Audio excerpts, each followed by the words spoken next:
पर जी हम कैसे जाने कि भगवान हमारे जीवन में प्रसन्न है या नहीं?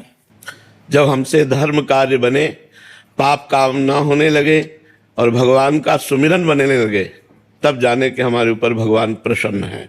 जब हमसे कभी कोई पाप कार्य ना बने, धर्म का कार्य बने और निरंतर भगवान की स्मृति चलने लगे, तो जाना चाहिए प्रभु प्रसन्न है, हमारे ऊपर भगवान प्रसन्न है। ये सब नाशवान है, आज नहीं तो कल नष्ट हो जाएगा। जो नष्ट होने वाला है वो अविनाशी की कृपा नहीं हो सकता है। अविनाशी की कृपा से अविनाशी, धर्म अविनाशी होता है, भगवान का सुमिरन अविनाशी होता है। तो जब प्रसन्नता भगवान की हम पर होगी तो हमें संत संग मिलेगा। जब द्रवहि दीन दयालु राघो तो साधु संगति पाइए। जब भगवान प्रसन्न होते हैं तो संत संग मिलता है, और जब संत संग मिलता है तो धर्म से चलना और भगवान का स्मरण करना, ये दो बातें जरूर मिलती है कि अधर्म आचरणों का त्याग करो और धर्म से चलो और भगवान का सुमिरन करो। अगर ऐसा है तो हम पर भगवान प्रसन्न है, अगर ऐसा नहीं है तो हमें भगवान को प्रसन्न करने की चेष्टा करनी चाहिए, भगवान की आराधना करनी चाहिए कि भगवान हम पर प्रसन्न हो, अपना सुमिरन और धर्म पूर्वक आचरण करने की हमें सामर्थ्य प्रदान करें। और भगवान की कृपा हो गई। मूकम करोति वाचालम पंगुम लंघयते गिरिम यत् कृपातमहं वंदे परमानंद माधवम। जो गूंगे से भी वेद पढ़वा दें, लूले लंगड़े से पहाड़ फंदवा दें, कर तुम अकर तुम अन्यथा कर तुम सर्व समर्थ भगवान है, उनकी नजर हो गई तो ये उपदेश शुरू हो गए। नहीं तो हम कक्षा 9 पढ़े हैं, ना कहीं सत्संग सीखा है, ना हमने व्याकरण पढ़ा है, वो भगवान ही बुलवा रहे हैं बस बच्चा। अभी हमारे भाग्य में नहीं लिखा था, भगवान की कृपा से हो रहा है। भाग्य में 2 ही बातें लिखी होती है, पाप का फल दुख और पुण्य का फल सुख। भाग्य में संत मिलन, भगवत धाम आना, भगवत भजन करना, भगवत प्राप्ति करना, ये भाग्य में नहीं लिखा होता, ये भगवान की कृपा से होता है। अब मोहि भा भरोस हनुमंता, बिनु हरि कृपा मिले नहीं संता। भगवान के हरिवंश कृपा, हरिवंश कहें, श्री राधिका कृपा बिनु सबके मनन अगम्य, ये सब कृपा से होता है। तो बच्चा हमें लगता है भगवान की कृपा से हो रहा है। नहीं, हम आपको बदल नहीं सकते, हजारों लोग बदल रहे हैं, नहीं बदल रहे।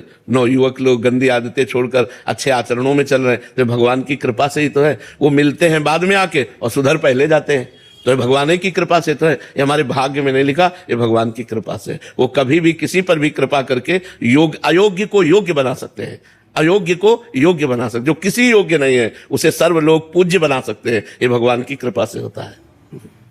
जो राम राम भी नहीं कह पा रहे थे तो मरा मरा वही इतिहास की रचना कर दी, रामायण संस्कृत से इतिहास की रचना कर दी। कितनी बड़ी सामर्थ्य भगवान की कृपा में कि जो सीधे राम नहीं बोल पाते थे, उन्होंने ग्रंथ की रचना कर दी जो हमारे सनातन धर्म का इतिहास है। भगवान की कृपा से क्या नहीं हो सकता। भगवान किसको चयन करते हैं महाराज जी? अब न जाने कौन से गुण पर दया निधि रीझ जाते हैं, अब ये नहीं बताया जा सकता।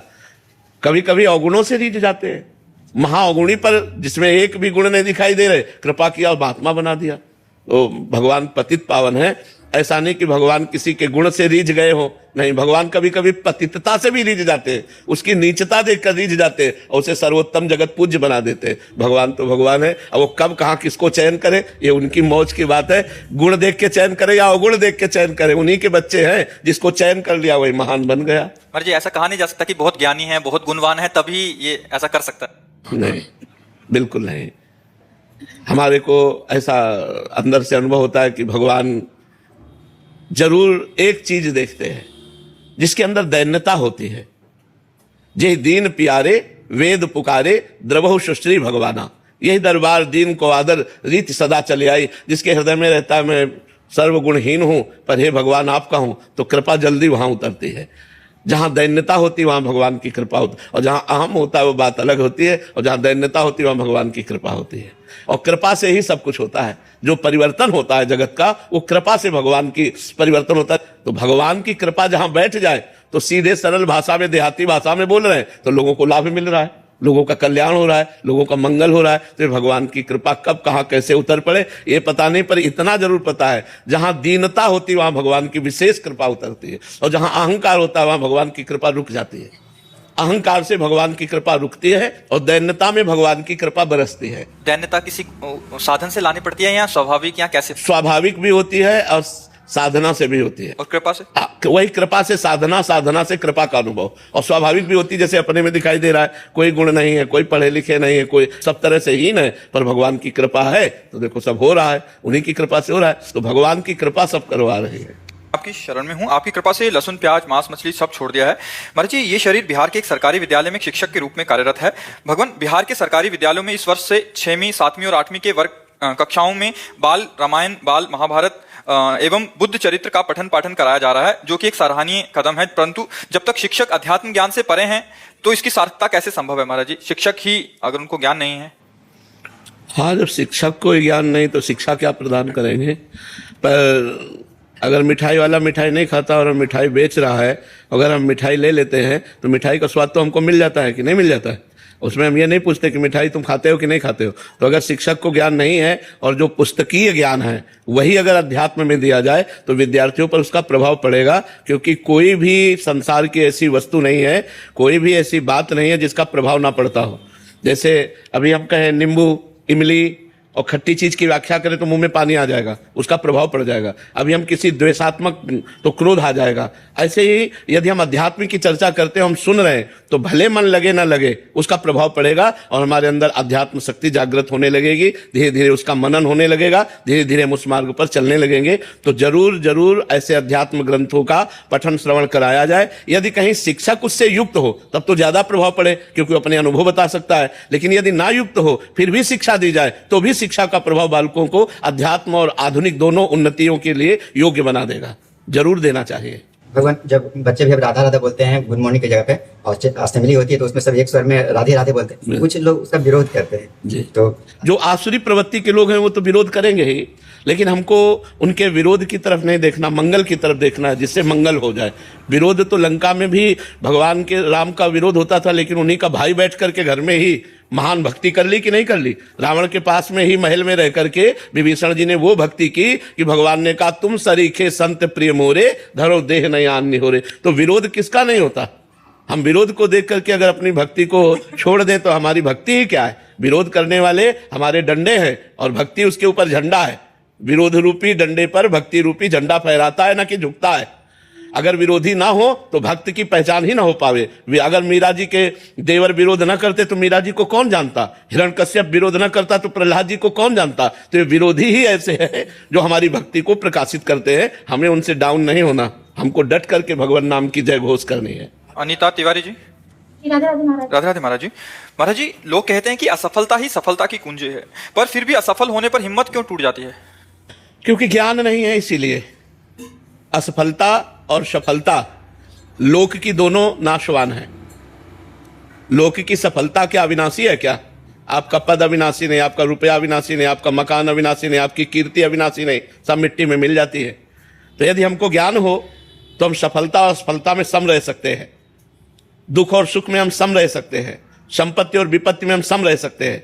जब हम सुख में फूल गए तो दुख में फिर निराश होना पड़ेगा, उदास होना। और अगर सुख में हम सम रहे तो दुख हम पर उतना प्रभाव नहीं डाल पाएगा। ऐसे ही असफलता तभी होती है जब हमारे पूर्व पाप होते हैं या हम जो कार्य करते होते हैं उसमें प्रवीणता नहीं होती, तभी असफलता होती है। तो हमें चाहिए एक बार असफल होकर के हम दोबारा असफल ना हो, ऐसी प्रवीणता लानी चाहिए। और वो भगवान के नाम जप से मिलेगी, भगवान के शरण में आने से मिलेगी, भगवान की कृपा से प्राप्त होगी सफलता। तो हमें चाहिए कि चित्त को भगवान से जोड़े, तो बड़े से बड़े असफलता को भी हम हंस करके सह करके सफलता की तरफ आगे बढ़ सकते हैं। अगर भगवान से नहीं जुड़े तो निगेटिव विचार हमको और असफल बनाते हुए हो सकता है डिप्रेशन में डाल दे। देखो, एक बच्चा फेल होता है ज्ञान का विकास ना होने के कारण। जब उसके माता पिता उसे डांटते हैं और उसके मित्र उसको नीचा दिखाते हैं तो कर लेता है। वो सोचता है अब क्या, अरे ये कुछ करने का विषय था, एक बार फेल हो गए, हम अच्छे से फिर पढ़ाई पढ़ेंगे और हम पास हो जाएंगे। पर ज्ञान का विकास ना होने के कारण लोग नकारात्मक सोच को इतना आदर दे देते हैं कि वो डिप्रेशन में चले जाते हैं, वो परेशान हो जाते हैं। तो नहीं, नाम जप करो और सकारात्मक सोच को, पॉजिटिव सोच को बढ़ाओ, तो सफलता अपने आप मिल जाएगी आपको। जो हिम्मत रखते हैं, धैर्यवान हैं, धर्म से चलते हैं, भगवान का भजन करते हैं, एक दिन सफलता उनके चरण चूमती है। पक्का समझो, दाना खाक में मिलकर गुले गुलजार होता है। जब हम अविनाशी के बच्चा हैं, पीछे नहीं हटेंगे, सफलता ही सफलता है। अब भगवान से नहीं जुड़ोगे, भगवान का चिंतन नहीं करोगे तो आपके पास पावर क्या है? किस पावर से आप सफलता प्राप्त करोगे? ये जितनी सफलताएं सब पुण्य से प्राप्त है, लेकिन आप भगवान से सफलता प्राप्त करो तो अविनाशी पद मिलेगा, भगवान की कृपा मिलेगी। भगवान, जो समस्थिति है, जो समस्थिति है, दुखों सुखों संसार में तो जो हम जिसको दुख सुख जो आ रहा है श्री जी के पास से, लेकिन समस्थिति होने पर भजन निरंतर बनेगा। हाँ। तो गुरुदेव भगवान वो स्थिति मतलब भजन करने से ही आती है। आप भजन शुरुआत करो, शास्त्र स्वाध्याय करते रहो, सत्संग करते रहो, धीरे धीरे सहनशीलता आती जाएगी। और सहनशीलता जब परिपक्व हो जाती है तो मान अपमान में, सुख दुख में, लाभ हानि में, शत्रु मित्र में, जन्म मृत्यु में समान भाव आ जाता है। समान भाव आ गया तो बहुत बड़ा संत हो गया, बहुत बड़ी बात है। उसमें फिर निरंतर भजन बनेगा उसका। हाँ, निरंतर भजन तो फिर क्या है, गाड़ी पार हो गई। निरंतर भजन होने लगा तो गाड़ी पार हो गई, बस इतना समझ लो। निरंतर भजन हुआ तो ये जीवन रूपी गाड़ी भगवान के धाम पहुंच जाएगी, इस पर विश्वास कर लो। साक्षी चौधरी जी। राधे राधे महाराज जी। महाराज जी, काम व परिवार, बच्चों के पालन पोषण में भक्ति को पर्याप्त समय नहीं दे पाते, क्या काम के बीच में भगवान जी को याद करना, स्मरण करना पर्याप्त है? हाँ, क्या काम को हम भगवान की भक्ति नहीं बना सकते क्या? मान लो हम 2 घंटे, 4 घंटे, 8 घंटे कार्य किए और बीच बीच में भगवान का स्मरण किया और उसी 8 घंटे को कृष्णार्पणम कर दिया तो भक्ति तो बन गई। क्योंकि सारे कार्य भगवान की सृष्टि के हैं। जब युद्ध जैसा कार्य भगवान की पूजा हो सकती है, गला काटना अर्जुन को भगवान आदेश करते हैं, तो हल जोतना, व्यापार करना, नौकरी करना, बच्चों को पढ़ाना, परिवार के लिए भोजन बनाना, ये क्या सब भजन नहीं हो सकता? अंदर अंदर राधा राधा रटते हुए सब काम कर रहे हैं और हर कार्य को घंटा घंटा, 2-2 घंटा या 4 घंटा या 8 घंटा में हम कृष्णार्पणम मस्तु कर देते हैं। हे भगवान, जो 8 घंटा हमने ये कार्य किया ये आपको समर्पित, तो कर्म समर्पण रूपी भक्ति से आपको भगवान की प्राप्ति हो जाएगी। इसे भागवत धर्म कहते हैं। जो भी कर्म किया जाए वो धर्मयुक्त किया जाए और उसे भगवान को समर्पित कर दिया जाए तो वही भगवत प्राप्ति का हेतु हो जाता है। महाराज जी, भक्तों की सेवा और संतों की सेवा कैसे करें? सेवा कैसे करें? उनकी आज्ञा का पालन करके। अगर हम उनकी आज्ञा का पालन करें तो आज्ञा सब न सुसाहिब सेवा। अब जो ये कहें करें हम सोई, आयुष लिए चले निज दासी, मन क्रम वचन त्रिशुद्ध सकल मत, हम श्री हित हरिवंश पासी। अब जो आज्ञा होती है वही मैं चलता हूं, यही सबसे बड़ी सेवा है। संत की आज्ञा का पालन करना ही सबसे बड़ी सेवा है, ना कि उनको रबड़ी रसगुल्ला खवा देना सेवा है। हाँ, अगर जरूरत है, भूखे हैं तो भोजन दे दो, वो भी सेवा का एक अंग है। वस्त्र नहीं है तो वस्त्र दे दिया, वो भी एक सेवा का अंग है। लेकिन संपूर्ण सेवा का स्वरूप है उनकी आज्ञा का पालन करना। सेवा का फल क्या होगा महाराज जी? भगवत प्राप्ति। संत सेवा का फल भगवत प्राप्ति है। अगर संत मिल गए तो सत्संगति संसृति कर अंता, बड़े भाग पाइब सत्संगा, और बिना ही प्रयास होय भव भंगा, संसार से मुक्ति, भगवान की प्राप्ति। अगर संत आज्ञा में लग गए तो निश्चित भगवान की प्राप्ति हो जाएगी। अमोघश्च। महाराज जी, ग्रस्त में रहते हुए निर्मोह स्थिति कैसे आए? भगवान के भजन से आती है। सारी स्थितियां भगवान के भजन से आती है। जब सब में हम अपने भगवान को देखते हैं तो मोह नहीं, प्रेम होता है। और जब हम भगवान को भूल करके केवल शरीर को देखते हैं तो मोह होता है। जैसे मेरी पत्नी, मेरा बेटा, मेरा भाई, मेरा मित्र, केवल हम शरीर देख रहे हैं तो मोह होगा। और जब देख रहे हैं मेरी पत्नी का रूप धारण करके भगवान आए हैं, इसके अंदर भगवान है, मेरे पति में भगवान है, मेरे पुत्र में भगवान है, तो सब में भगवान भाव देखने से प्रेम बढ़ेगा पर बंधन नहीं होगा, वो मोक्ष को प्राप्त होगा। तो हम सब में भगवान को देखने की चेष्टा करें। सिय राम में सब जग जानी, करो प्रणाम जोरी जुग पानी, जड़ चेतन जग जीव जत सकल राम में जानी, बन्नो सबके पद कमल सदा जोरी जुग पान। भले वो पत्नी रूप में है लेकिन उसमें पावर तो भगवान ही है। तो हम ये बात देखें, अगर हम भगवान को देखेंगे तो प्रेम होगा और शरीर को देखेंगे तो मोह होगा। तो नाम जप करें और सत्संग सुने तो विवेक होगा, विवेक से मोह का नाश हो जाएगा।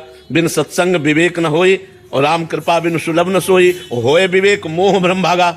विवेक होने पर, ज्ञान होने पर मोह का नाश हो जाता है। इसलिए अब नाम जप करें, सत्संग सुने और सब में भगवत भावना करें। अरे जी, जब से आपकी शरण में आने का सौभाग्य प्राप्त हुआ है तब से आपकी कृपा से मन से सारे प्रश्न विलीन से हो गए हैं। हमें दृढ़ विश्वास हो गया कि आगे आने वाले सारे प्रश्न के उत्तर भी श्री जी कृपा से मिल जाएंगे। पर एक प्रश्न शेष रह गया कि ये भक्ति और कृपा जो आपने हम पर बरसाई है, इसे कोई भी माया, कोई भी विकार हमसे छीन ना पाए। मतलब ये रहता है। देखो, भगवान भक्ति देते हैं, भक्ति का पोषण करते हैं और भक्ति की रक्षा भी करते हैं। हमको इसकी चिंता नहीं करनी। गीता जी में भगवान ने एक श्लोक में वादा किया है, अनन्यस चिंतयन्तो माम ये जना परिपासते तेषाम नित्याभियुक्तानाम योगक्षेमम वहाम्यहम। योग जो हमें अभी अप्राप्त है उसको प्राप्ति करवाना और क्षेम जो प्राप्त है उसकी रक्षा करना। भगवान कहते हैं तुम केवल मेरा स्मरण करो, मैं तुम्हारे योग क्षेम का वहन करता हूं। तो मुझे अपनी भक्ति की रक्षा की भी चिंता नहीं करनी। करो सदा तिनके रखवारी, जिम बालक राखे महतारी। भगवान हमारी स्वयं रक्षा करेंगे। हम भगवान का स्मरण करें, भगवान की भक्ति करें और भगवान भक्ति की रक्षा करते हैं, ये दृढ़ विश्वास रखें। जी। चारू आनंद जी, हरिद्वार से। जी। राधे राधे महाराज जी। महाराज जी, अपने पति अथवा बच्चों में से किसकी तरफ ज्यादा कर्तव्य निभाना चाहिए?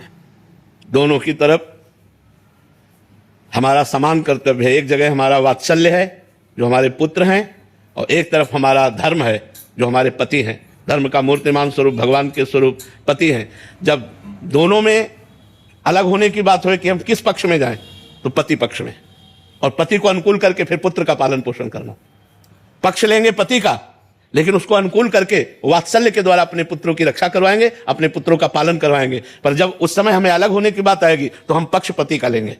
पति का पक्ष इसलिए वो धर्म कहता है, वो हमारे प्रभु हैं, हमारे ईश्वर हैं, और फिर उनको अनुकूल करके हम अपने पुत्र का पालन पोषण करवाएंगे। दोनों के प्रति हमारा प्यार है, एक तरफ वात्सल्य है और एक तरफ हमारा धर्म के युक्त संबंध है, इसलिए हमें दोनों का आदर करना है।